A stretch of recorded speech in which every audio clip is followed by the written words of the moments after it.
নেশাবিরোধী অভিযানে বড়সড় সাফল্য পেল ধর্মনগর থানার পুলিশ। বুধবার রাতে ধর্মনগর থানার সামনে অভিযান চালিয়ে একটি টমটম আটক করে ধর্মনগর থানার পুলিশ। টমটমটিতে তল্লাশি চালানোর পর উদ্ধার হয় 9 প্যাকেটে মোট 1008টি ইয়াবা ট্যাবলেট। একই সাথে আটক করা হয় টমটমে থাকা 2 যুবককে। ধৃতরা হলো বিশাল চাকমা ও আশিস চাকমা। তাদের বাড়ি ঊনকোটি জেলার পেচারথল নবীন সরা এলাকায়। ধর্মনগর থানার অফিসার ইনচার্জ জানান, উদ্ধার হওয়া ইয়াবা ট্যাবলেটের আনুমানিক কালোবাজারি মূল্য প্রায় 9 লক্ষ টাকা। ধৃতদের বিরুদ্ধে এনডিপিএস অ্যাক্টে মামলা রুজু করে তদন্ত শুরু করেছে ধর্মনগর থানার পুলিশ।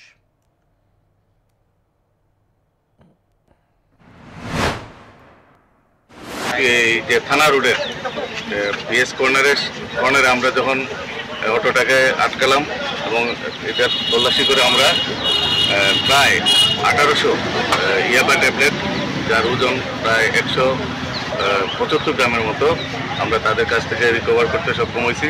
এবং আমরা 2 জন যারা এই টমটমে এই ব্যবসার সাথে জড়িত, টমটম নিয়ে আইছিল, এই 2 জনকে আমরা অ্যারেস্ট করছি।